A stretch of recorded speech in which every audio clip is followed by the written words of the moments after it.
অনেক কষ্ট হচ্ছে হাঁটতে। রাস্তার যেহেতু দিক নির্দেশনা যায় না, এই কারণে অনেক কষ্ট হচ্ছে। আর ত্রাণ যাদেরকে দিব, এমনকি প্রতিটা অনেক ভিতরে অনেক বড় গ্রাম, যতটুকু পর্যন্ত যাওয়া যায় আর কি। পুরোটা যাওয়া যায় না আসলে, নৌকা ছাড়া হয় না। এভাবে হেঁটে হেঁটে ত্রাণ দেওয়া যায় না, খুবই কষ্ট হয়। একটা নৌকা হলে ইজি হয়, প্রতিটি জায়গায় জায়গায় যাওয়া যায়।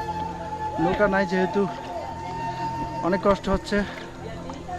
একটু দোয়া করবেন আমাদের জন্য, আমরা যেন সবাইকে ত্রাণটুকু দিতে পারি। জানি এই ত্রাণটা তেমন খুব বেশি কাজে আসবে না, যতটুকু হয় আমি ততটুকু আমার ভিতরটা একটু শান্তি পাবে। অসহায় মানুষদের পাশে তো একটু দাঁড়াতে পারতেছি, এটাই অনেক কিছু। আসসালামু আলাইকুম, হ্যালো এভরিওয়ান। আমরা আজকে আমাদের পুরো টিম নিয়ে চলে এলাম রসুলপুর গ্রামে। গ্রামের শুরুতে ঢোকার যে শুরুতেই এতটুকু পানি, আর ভিতরে নাকি কিছুক্ষণ সামনে গেলে নাকি এতটুকু এই বুক বরাবর পানি থাকবে। আর ট্রানের গাড়িগুলো আমরা গাড়ি থেকে নামিয়ে ভ্যান গাড়িতে লোড করছি। আর ভ্যান গাড়িগুলো সামনে গেছে, হয়তো যতটুকু যাওয়া যায় আর কি। আর পরে না যাওয়া গেলে সামনে যদি নৌকা ব্যবস্থা হয় তাহলে নৌকা নিয়ে যাব।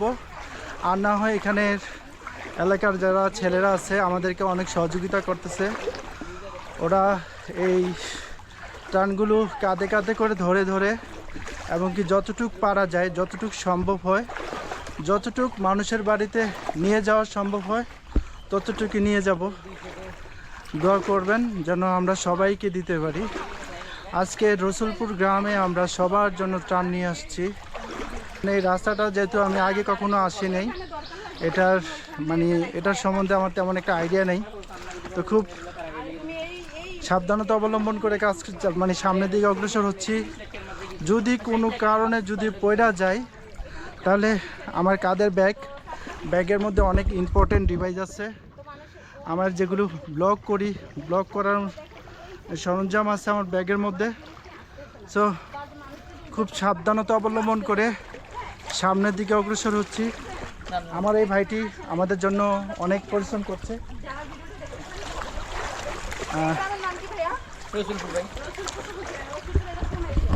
তো দোয়া করবেন। এখন দেখেন আস্তে আস্তে এই যে একটু আগে ছিল, এই আস্তে আস্তে আমরা নিচের দিকে যাচ্ছি। জানি না কতটুকু পর্যন্ত যাইতে পারি।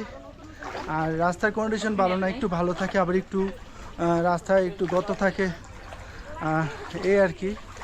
তো আমাদের জন্য দোয়া করবেন, আমরা যেন সবাইকে ত্রাণ দিয়ে আবার সুন্দরভাবে সুস্থভাবে যেন বাসায় ফিরে যেতে পারি।